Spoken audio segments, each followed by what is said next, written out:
శ్రీ జీడిగుంట విజయసారథి గారి ప్రాచీనాంధ్ర సాహిత్యంలో శ్రీ విఘ్నేశ్వర స్తుతి పద్య 4వ చివరి భాగం 8-9-20.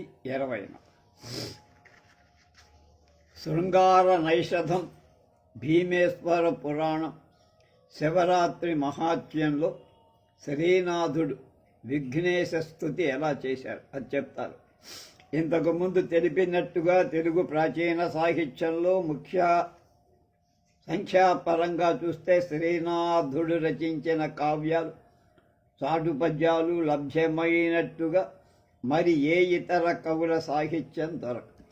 కవి సార్వభౌముడి ఆఖరి రచనగా భావించే కాశీఖండ కావ్యం అవతారికలో తనను తానుగా చెప్పుకున్న రచనల్లో మరుత్తరాట్ చరిత్ర, శాలివాహన సప్తసతి కావ్యాలు లేకపోయినా దొరకపోయినా అలభ్యమైన తెలుగు పంచమహాకావ్యాలలో ఒకటిగా పరిగణించబడే శృంగార నైషధం భీమేశ్వర పురాణం కాశీఖండ కావ్యం శ్రీనాథుని రచనా శైలికి అసామాన్య ప్రతిభకి అద్దం దొరికిన అనేక ఆధారాల బట్టి క్రీస్తు శకం 1365 నుంచి 1450 వరకు శ్రీనాథుడి జీవిత కాలం అయి ఉండవచ్చు. అంటే అదే 35, ఇదొక 85 ఏళ్ళు బతికాడు. సాహిత్య పరిశోధకుడు. అంతేకాదు కాశీఖండం అవతారికలో పేర్కొన్న కావ్యాలే కాక శ్రీనాథుడి రచనలే అని ఇతర కవుల కావ్యాలు పూర్వ కవుల స్తుతి ద్వారా తెలుస్తాం. ఈ కావ్యాలన్నిటిలో విఘ్నేశ్వర ప్రార్థనా పద్యాలు, స్తుతులు, ప్రస్తావనలు ఉన్నాయి. ముందుగా తన నిండు యవ్వనమందు శ్రీహర్ష సంస్కృత శైషధ కావ్యాన్ని ఆంధ్రీకరించి శృంగార నైషధంలో విఘ్నేశ్వర స్తుతిలో శ్రీనాథుడి వర్ణన ఎలా ఉంది? జేజేయంచు భజింతు ఇష్టఫల సిద్ధుల్ మదిన్ కోరి నిర్వ్యాజ ప్రౌఢ కృపావలంబుని కట పశ్యంది దానాంబునిన్ పూజా తత్పర దేవదానవ కదంబున్ బాల కేళీ కళారాజత్ కౌతుక రంజితోరగ ప్రాళంబు హేరంబునిన్.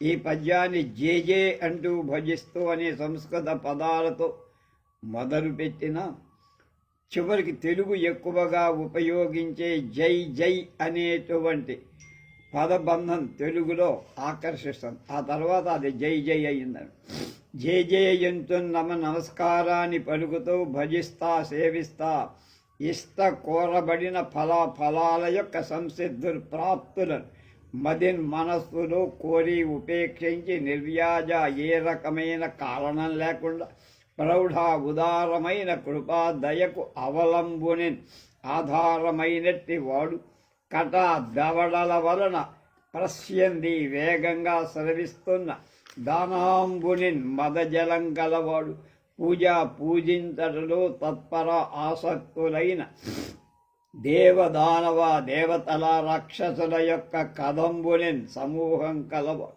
బాలకేళీ కళ బాలక్రీడా చాతుర్యం చేత రాజత్ ప్రకాశిస్తున్న కౌతుక కుతూహలం చేత రంజిత రంగు వేయబడిన ఉరగపతి సర్పరాజును ప్రాళంబున్ హారంగా కలవాడు హేరంబునిన్ విఘ్నేశ్వరుని కట ప్రశ్యంది దానాంబునిన్ అనే విశేషంలో దాన పదంలో శబ్ద సూచన చేస్తున్నాడు. ఎడతెగని దానధారలు కలవాడు అంటే మిక్కిలి దాత అనే భావం కూడా ఉంది. అవ్యాజమైన కృపారసం కురిపించటం ఆధారభూతమైన 2 చెక్కిళ్ల నుండి మదజలమనే దానధార ప్రవహింపచేసేవాడు. సురాసురుల చేత నిత్యం పూజింపబడేవాడు. చిన్నతనంలోని ఆటలలో అనురక్తితో సర్పరాజైన వాసుకి రంగును పులిమి హారంగా ధరించినవాడు అయిన వినాయకుని ఇష్టఫల సంసిద్ధిత కోసం నేను కొట్టి నమస్కరిస్తాను అని పద్య తాత్పర్యం. నైషధం తర్వాత తన ప్రౌఢ నిర్భరవయ పరిపాకమున కొనియాడితి భీమనాయకుని మహిమ అని చాటాడు ఆయన చెప్పుకున్నాడు.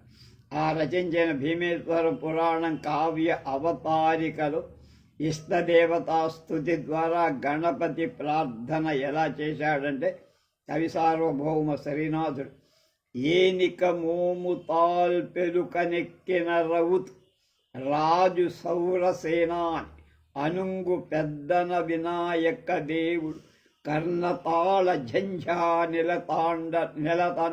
నిలతాడనంబున నిరంతరమున్ ప్రబలాంతరాయ సంతాన మహాఘనాఘన కదంబములన్ వెదడించుగావుతన్. మళ్ళా ఏనిక మోము, ఏనిక అంటే ఎలుక, సింహ ఏనుగు. ఏనిక మోము తాల్పె ఎలుకనెక్కిన రవుతు, రవుతు అన్నాడు. రావుతు అన్నాడు. రావుతూ రాజు రవుతు రాజు సౌరసేనాని యనుంగు పెద్దన వినాయక దేవుడు కర్ణ తాళ ఝంఝా నిలతాడనంబున నిరంతరమున్ ప్రబలాంతరాయ సంతాన మహాఘనాఘన కదంబులకు విదడించుగావుత. ఏనుగు ముఖం తాల్పు ధరించి ఎలుక ఎక్కిన రావుతూ, ఎలుక వాహనంగా గల, రవుతూ అంటే నడిపేవాడు, రాచవారు సేనాని దేవతల సైన్యాధిపతికి కుమారస్వామి అనుంగు పెద్దన వినాయకరు ప్రియమైన పెద్దన్న అయిన వినాయక దేవుడు కర్ణతాళ తాటాకుల వంటి చెవుల జంఝా నిలతాడనం పెనుగాలి వీచే విధంగా ఊపే నిరంతరమున్ అన్ని వేళల ప్రబల అధిక బలం అంతరాయ సంతానం విఘ్న పరంపర మహాపెద్ద ఘనాఘనం మేఘ కదంబముల సమూహాలు విదడించు పగులకొట్ వర్షించు కావుతన్ కాపాడుగా. వినాయకుడు గజముఖుడు ఎలుక వాహనంగా ఉన్నవాడు దేవతల సేనాని అయిన కుమారస్వామి అయిన వినాయకుడు తన తాటాకుల వంటి చెవులను విసిని కర్రలుగా విసరటం వల్ల పుట్టిన పెనుగాలి చేత అత్యంత శక్తివంతాలైన విఘ్నాలని దట్టమైన మేఘాలను వెడలగొట్టుతాడు, దూరం చేస్తా. అలా ఆ దయను కరుపించి ఆ తర్వాత వెడగొట్టి ఆ మేఘాల నుంచి వర్షధార, దయ అనేటువంటి వర్షధారని కాపాడాలని ప్రార్థన. ఏనుగులను గమనిస్తే అవి వాటి చేటల్లాంటి చెవులను స్థిరంగా ఉంచకుండా తమ శరీరాలు అధిక తాపానికి ఉపశమనం కలిగించడానికి చెవులు ఎప్పుడు ఆడిస్తూనే ఉంటాయి.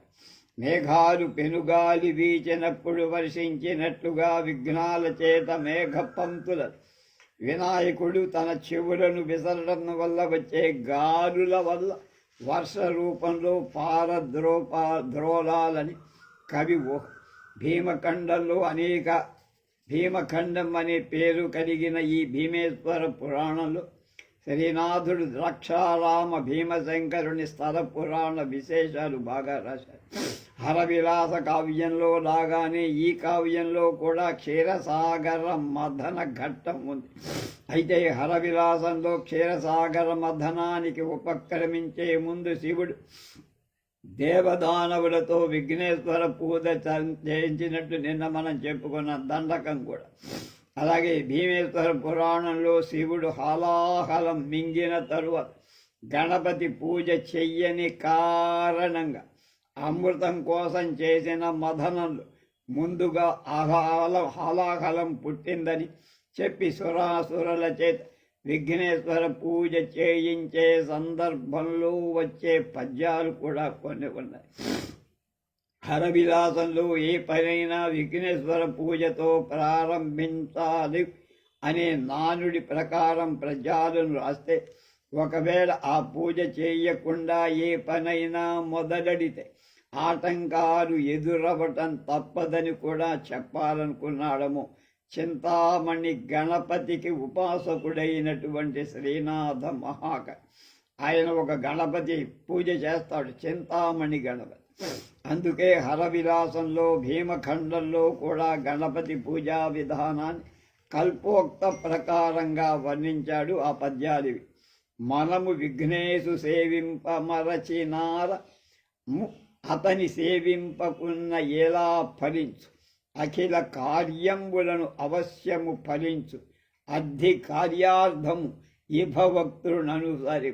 మనం లోక కళ్యాణార్థం ప్రారంభించిన కార్యానికి ముందుగా విఘ్నేశ్వర పూజ చేయటం మరిచాన్రా.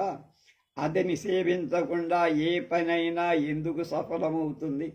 కనుక అన్ని కార్య గణపతిని ప్రార్థించి మొదలు పెడితే ఆ పని సక్సెస్ఫుల్గా పూర్తవుతుంది అని అంబోధి తటోపకంఠమున దక్షారామ మధ్యంబున గను నిందాడవ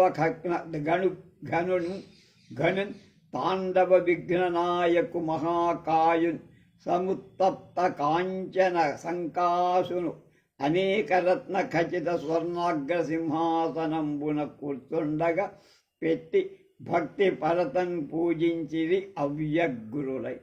అప్పుడు శివాజ్ఞతో దేవదానవులంతా కలిసి క్షీరసాగర తీర దాక్షారామ మధ్యంలో ఘనుడైన మహాకాయుడైన పాండవ విఘ్న గణపతుని ఎత్తైన మెరుగు పెట్టిన రత్న సింహాసనం బంగారు సింహాసనమే కూర్చోబెట్టి భక్తి శ్రద్ధలతో ఎంతో సంయమనంతో పూజ చేశారు.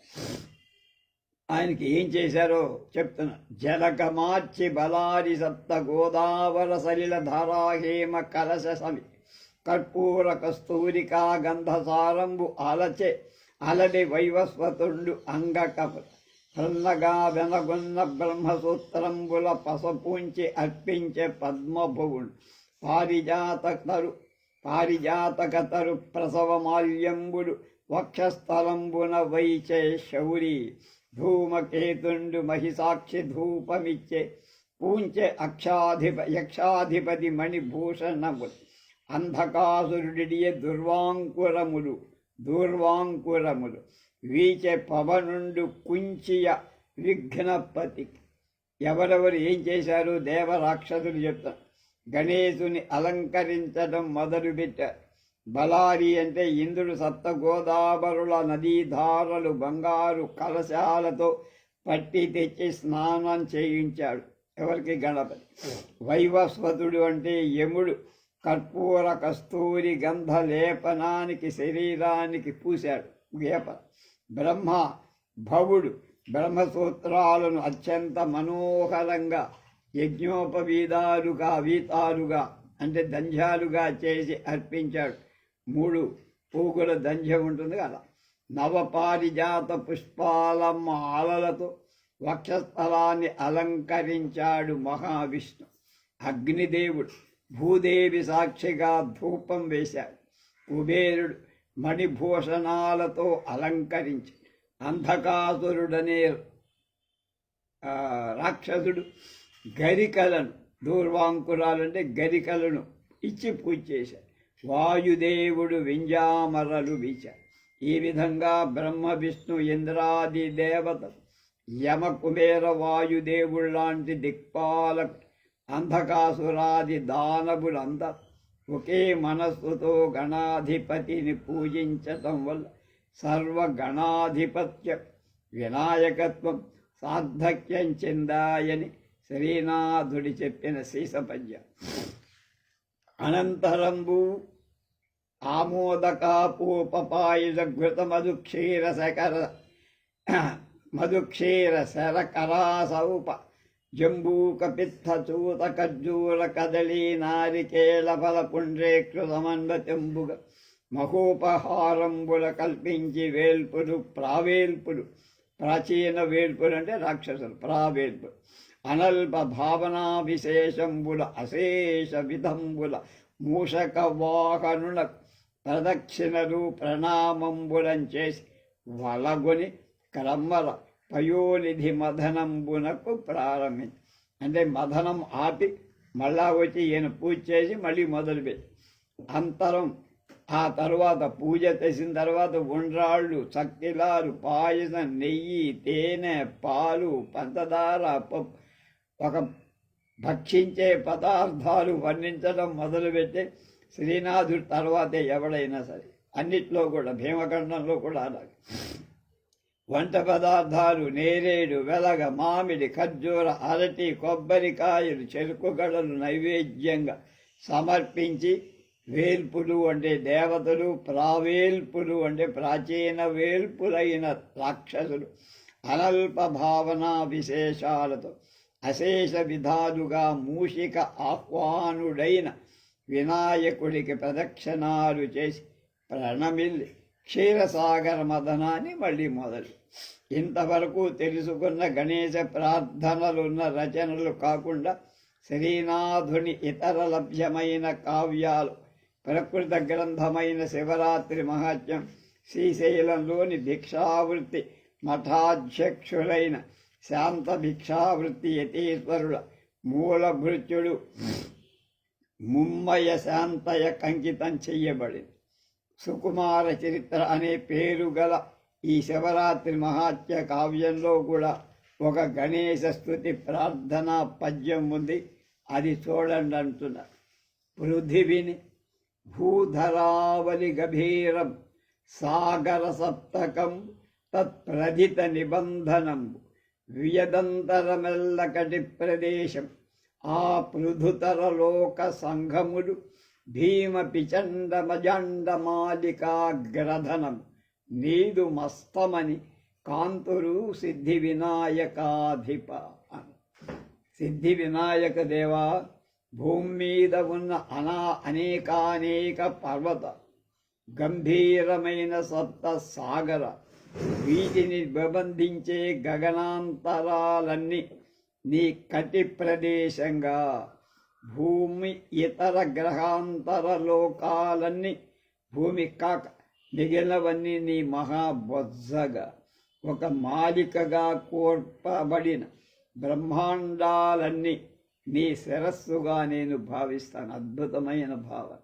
పృథివిని భూధరావళి గభీరము సాగర సప్తకం తత్ప్రధిత ప్రతిత నిబంధనం వియదంతరమెల్లకటి ప్రదేశం ఆ పృథుతర లోక సంఘము భీమ పిచండ మజండ మాలికాగ్రధనం నీదు మస్తకమని కాంతురు సిద్ధి వినాయకాధిప.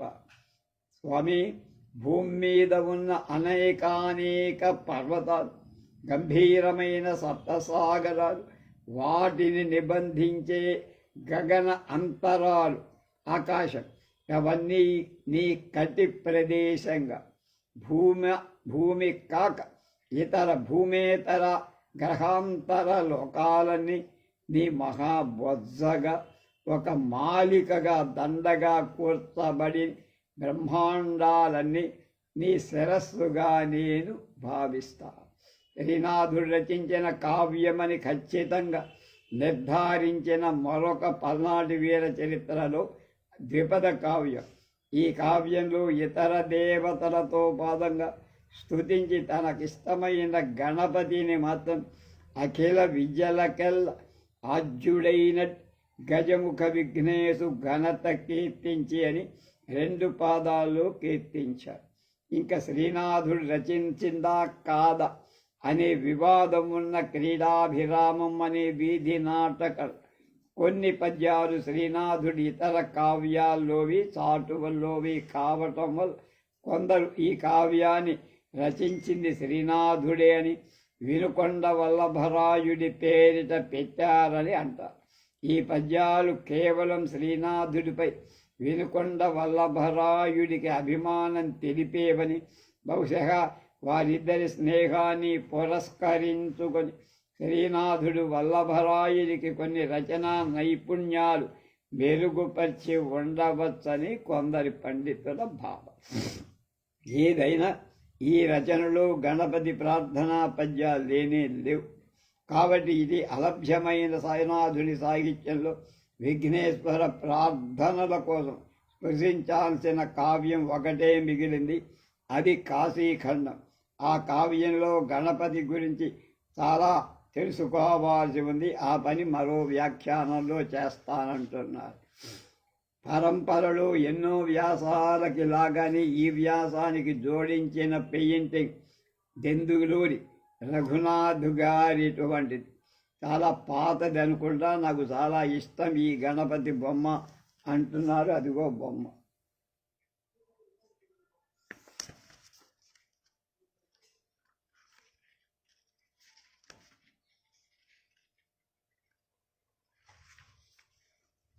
కాశీఖండం శ్రీనాథుడు.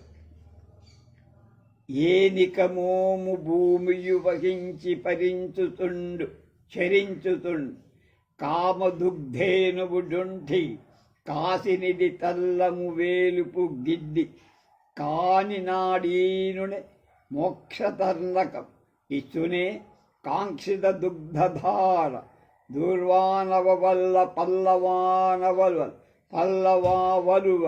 పల్లవాలులు వైచిన సుత్మత్తన భక్త కోటికి. మళ్ళా ఏనికమో భూమియ వహించి చరించుతుండు కామదుగ్ధేను జొంఠి కాసినిధి ఇది తెల్లము వేలుపు గిద్దిగాని నా దీనునే మోక్షతర్ణకం ఇచ్చునే కాంక్షిత దుగ్ధధార మా దూర్వా నవపల్లవావలు వైచిన మత్తన భక్త కోటి.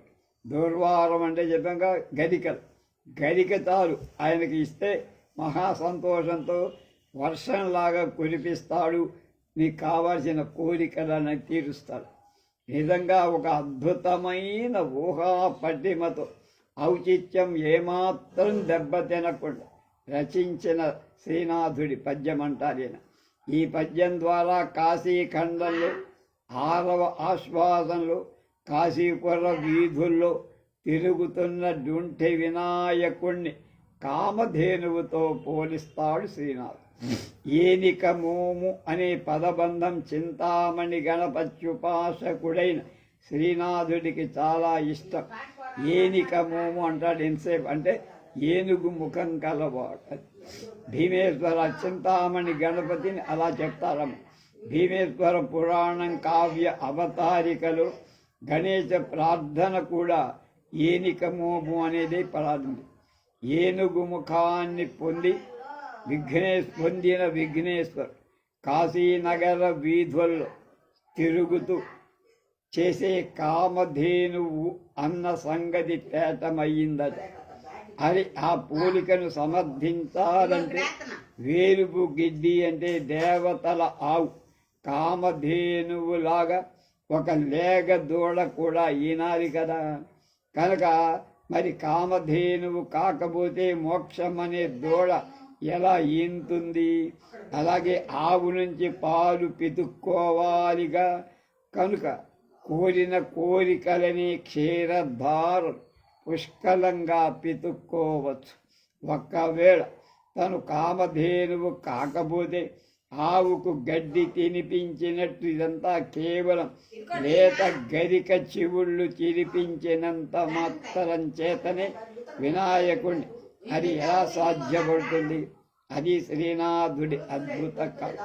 నాకు తెలిసిన ప్రాచీన సాహిత్యంలో విఘ్నేశ్వరుని కామధేనువుతో ఈ విధంగా పోల్చినది ఎవరూ లేదు. నిజమే అది కూడా. ఇంతకుముందు వ్యాసంలో శ్రీనాథుడి సాహిత్యంలో విఘ్నేశ్వర ప్రార్థన కోసం ప్రశంసించాల్సిన కావ్యం కాశీఖండం ఒకటే ఉందని, ఈ కావ్యంలో ఇప్పుడు తెలుసుకోవాల్సింది ఉందని చెప్పాగా. అదేమిటో తెలుసు. శ్రీహర్షుడి నైషధ కావ్యం మహామహా విద్వాంసులకు ఔషధం చేదుమందు. అయితే స్కాంద పురాణంలో కాశీఖండం ఇనప ముద్ద లేక ఇనప గుండు లాంటిది. అయఃపిండం అంట. నైషధం అర్థం చేసుకోవడం కష్టమైతే ఇంకా కాశీఖండం అర్థం చేసుకోవడం ఎంత కష్టమో తెలియాలి. సంస్కృతంలో కాశీఖండం అయఃపిండం అంట. వ్యాసరచిత 18 పురాణాల్లో ఒకటైన స్కాంద పురాణాంతర్గత భాగమైతే నైషధం శ్రీహర్ష మహాకవి రచించిన కావ్యం.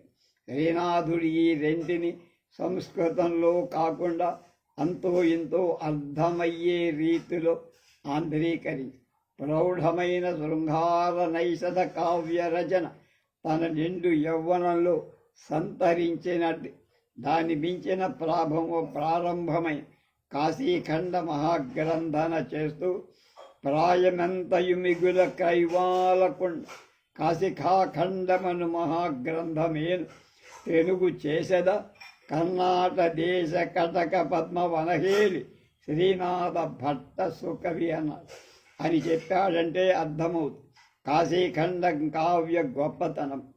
కాశీఖండాన్ని తెనిగిస్తానంటూ తాను చేసిన రచనలోకెల్లా ఈ పురాణాన్ని అత్యంత అద్భుతమైన కావ్యంగా ఆవిష్కరించిన తీరు నభూతో నభవిష్యతి అంటే ఏమాత్రం అతిశయోక్తిగా. ఎప్పుడో 1420లో అంటే ఇప్పుడంతకి 8,800 సంవత్సరాల క్రితం ఆంధ్రీకరించిన తరువాత గత 600 ఏళ్లలో ఎవ్వరూ కాశీఖండాన్ని అనువదించి కావ్య రూపం ఇవ్వనే లేదు. అయితే 1500 సమయం వాడిన కంచర్ల శరభకవి 1650 కాలంలో మోచర్ల అన్నయ్య ద్విపదలో కాశీఖండాన్ని రచిస్తే 1740లో జీవించిన నంజరాజు వచన రూపంలో అనువదించారు. కాశీఖండం బహుశా కవి సార్వభౌముడి చివరి కావ్యం కావచ్చు. అంటే జీవితంలో ఆటుపోట్లన్నీ తట్టుకొని భోగభాగ్యాలు, విజయ పరంపరలు, సన్మాన అవమానాలు అనుభవించి రచించిన ప్రౌఢక.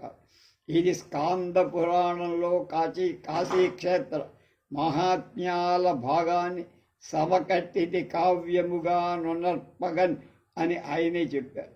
ఈ కావ్య అవతారికతో ఇష్టదేవత స్తుతి చేస్తూ విఘ్నేశ్వరుడికి ప్రత్యేకించి పద్యం ఏది రాయకపోయినా ఒక శ్రీసపద్య పాదంలో కంఠాగ్ర కరిరాజు డుంఠి విఘ్నేశుండు వడకు గుబ్బలి కూతు కొడుకు కుర్ర అన్నారు అని గణపతిని సంబోధిస్తూ వడకు గుబ్బలి కూతు కొడుకు అంటే హిమవత్ పర్వతం యొక్క గారాబు పట్టి అయిన పార్వతీదేవి కొడుకు. పార్వతీదేవి గారాల పుత్రుడు వినాయకుడు. పార్వతీదేవి కొడుకు వినాయకుడైతే శివుడి కొడుకు కుమారస్వామి అని లోకంలో తమాషాగా చెప్పుకోండి.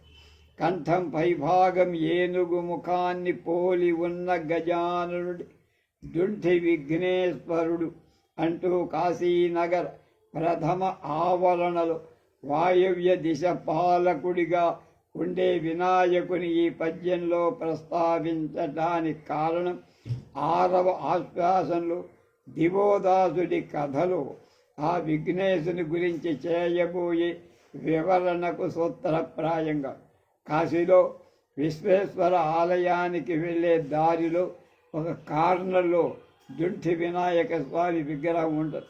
అక్కడ నమస్కారం చేసి ఆ తర్వాత కాశీ విశ్వేశ్వరుని దర్శిస్తారు. తర్వాత అన్నపూర్ణ విశాలాక్షిని చూస్తారు.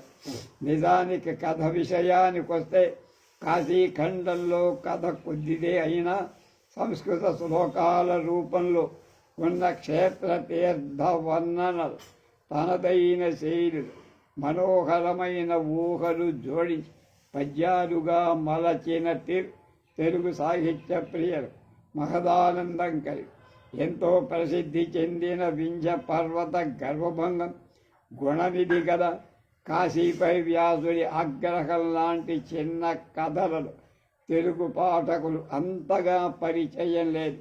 దివోదాసుడి కథలు కూడా ఎంతో ఆసక్తికరంగా చెప్పాడు ఈ కావ్యంలో శ్రీరామ్. అదిగో ఆ దివోదాసుని వృత్తాంతంలో గణేశ వర్ణనలు, స్తుతిలే ఈ వ్యాఖ్యాసంలో ముఖ్యాంశం. ముందుగా దివోదాస వృత్తాంత సారాంశం చెప్పుకుందాం. భగవంతుడు విశ్వవ్యాప్తంగా ఉన్నాడు, కానీ అంతటా నిండి ఉన్న దేవుడి తత్వాన్ని తెలియచేసే పుణ్యక్షేత్రాలు మాత్రం కొన్ని ఉంటాయిట. అందులో ప్రముఖమైంది వారణాసి అనబడే కాశీ. కైలాస సనదనంలో కులాసాగా ఉంటున్న శంకరుడికి ఒకసారి హిమగిరుడు దాటి అవతల ఉండాలి అంటే హిమాలయ పర్వతం వదిలి బయటికి రావాలనుకున్నాడు. చివరికి కాశీని ఎంచుకున్నాడు. అప్పటికే కాశీని రాజధానిగా చేసుకొని ఆ ప్రాంతాన్ని దివోదాసు అనే రాజు పాలిస్తున్నాడు. దివోదాసు మహావిశ్రాంత బలంబు చేత అంటాడు నా కాళిదాసి.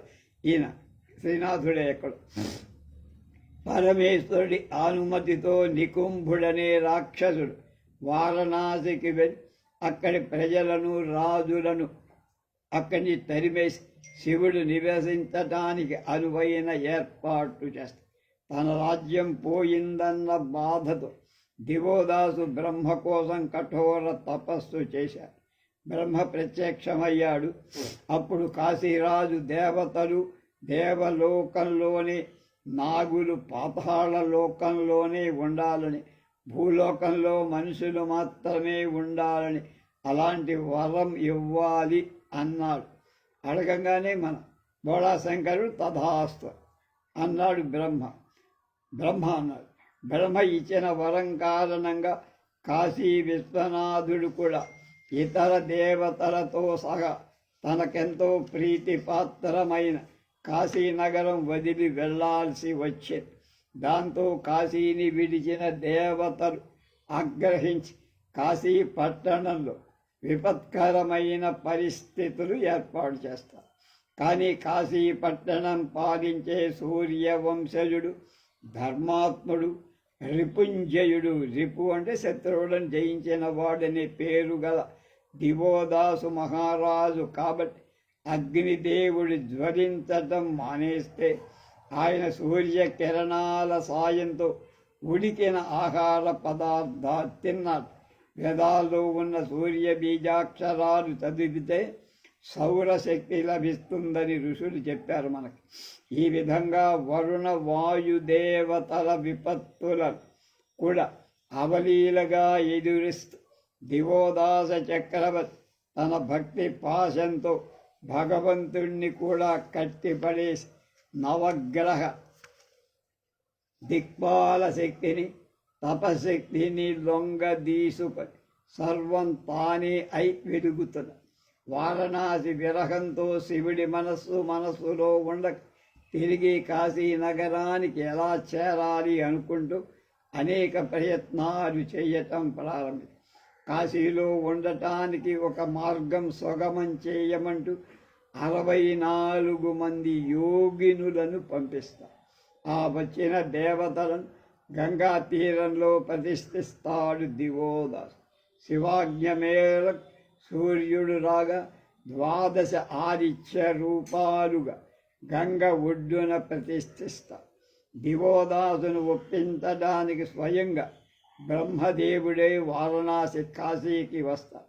ఆయను మచ్చిక చేసుకున్న రాజు బ్రహ్మతో గంగా తీరంలో దశాశ్వమేధ ఘాటునిగా అక్కడ హోమం చేయిస్తారు. దానితో ఏం చెయ్యాలో పాలుపోక చివరికి శివుడు తన గారావల పుత్రుడు తెలివైన సూక్ష్మ బుద్ధి కలవాడు అయిన విఘ్ననాయకుణ్ణి పంపగా తను దుంఠి భట్టారకుడిగా పేరు మార్చుకొని ఎంతో తెలివిగా విష్ణుమూర్తి కాశీ వచ్చేందుకు రంగం సిద్ధం చేస్తాడు. చివరికి విష్ణుమూర్తి కూడా కాశీ వెళ్ళి దివోదాసుకు జ్ఞానోపదేశం చేస్తాడు. దివోదాసు నిర్యాణం చెందుతాడు, చనిపోతాడు. అలా శివుడు మళ్ళీ తన పరివారంతో తిరిగి వచ్చి కాశీ విశ్వనాథుడయ్యాడని స్థలపురాణం. అదిగో ఆ డుంటి విఘ్నేశ్వరుడు ఇష్టదేవతా స్థితిలో ప్రార్థించి 6వ ఆశ్వాసంలో దివోదాస వృత్తాంతంలో డుంటి భట్టారకుని విన్యాసాలు తెలియచేస్తూ రచించిన పద్యాలు.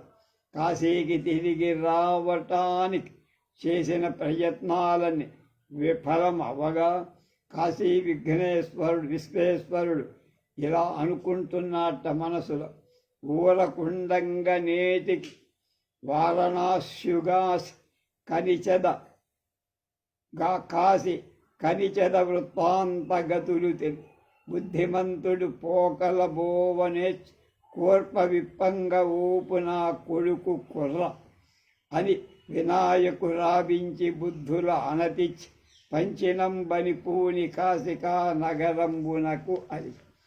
అందుకే ఊరక ఉండటం ఎందుకు ఖాళీగా?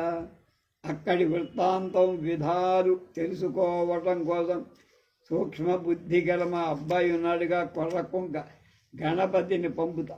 బుద్ధిమంతుడై ఆయన ఉపాయ మార్గాల్లో వెళ్తాడు. నా ముద్దుల కొడుకు విరుద్ధాలను కోర్చడానికి, అనుకూలాన్ని ఛేదించడానికే సమర్థ అని అణిచుకొని వినాయకుడిని పిలిచి కాశీలో మెలగాల్సిన విధానాలు వెలగులు ఆజ్ఞాపించి పంపారు. విఘ్నేశ్వరుడు ఆ కార్యభారాన్ని వహించి కాశీనగరానికి బయలుదేరారు. ఈ పద్యంలో శ్రీనాథుడు అవతారిక పద్యంలో పార్వతీదేవికి కొడుకు కుర్ర అన్న సంబోధనని తన పుత్రుడిని సంబోధించినట్టుగా ఉపయోగించి గంధర్వ నగర రేఖలు మేఘ పదమున చేకొండులు వేషస్మీసీమల సమర కోదండ ఖండమునట్ట నడురేయి ధూమకేతువు జలస్వామి కాష్ట కర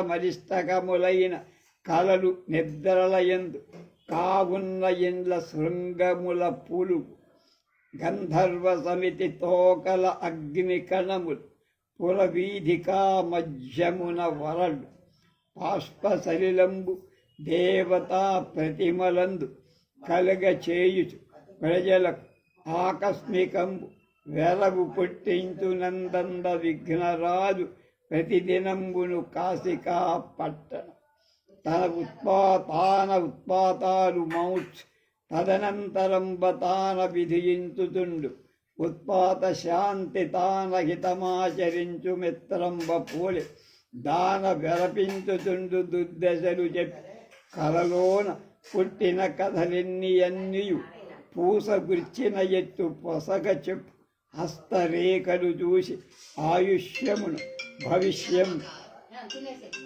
తేట తెలివిగా నాన తెచ్చు కూతులిద్దరు నీకు కొడుకు అతి అమ్మ ఇచ్చేసి నీకునని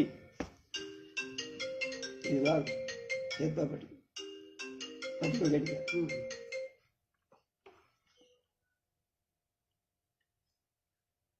నీకు కొడుకులిద్దరు నీకునని మోము సూచి సత్యంబు నుడువు దాతగా అనువాని తన వారి మెప్పు గురును మోపక కొండు సరసమ వ్రతం నోమించు దివసమారములు నడు అనుగలంబైన భామిని జనుల జడల కొండ బొజ్జయు శిఖయు కురుచ పొడవు వ్రేలి